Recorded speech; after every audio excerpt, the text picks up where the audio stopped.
My name is Carla May Streeter. I am a Dominican sister from the congregation of Catherine of Siena in Racine, Wisconsin, and I have been teaching in St. Louis since 1986.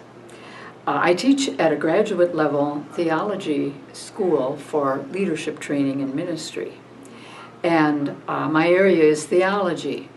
So I belong to this World Federalist movement for my own personal theological reasons.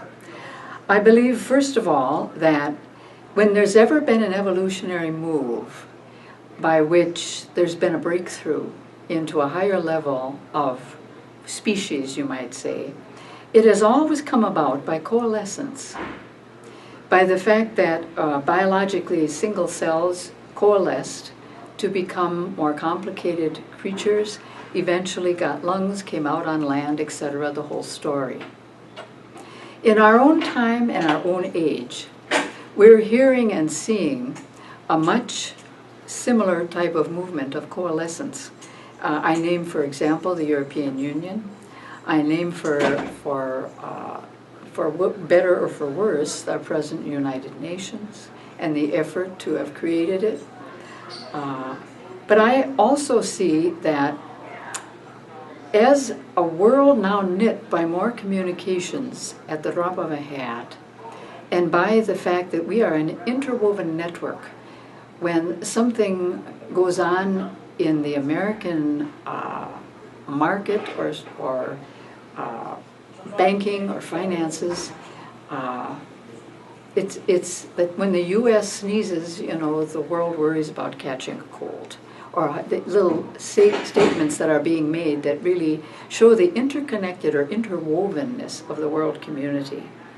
I also take an example or courage from our own United States history, in which we tried in our beginnings to be, well, we worked with the Articles of Confederation, and we thought, you know, every state for itself, and you know that's going to be the freedom in this country.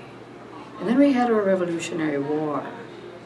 Each of those states had its own military, and each of those states came out of the military confrontation with Great Britain with a huge war debt.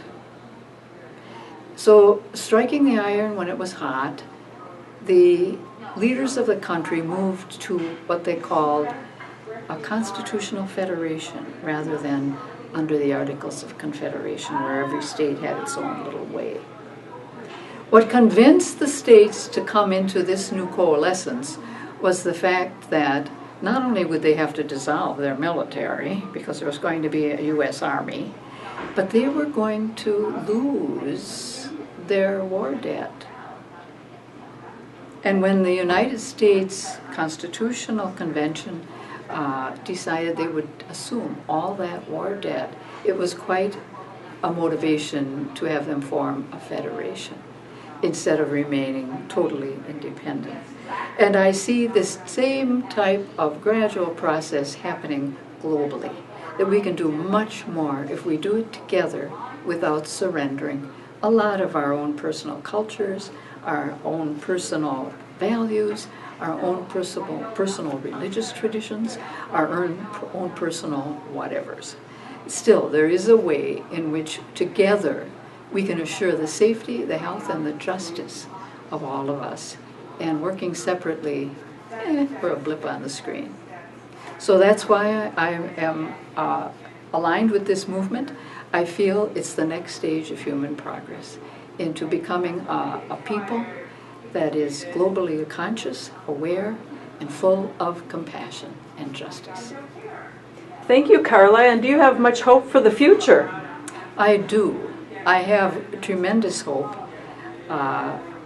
because I think the very crises that we're in are spurs and moments that force us to get out of our complacency and our what's in it for me, and to begin to think we instead of me.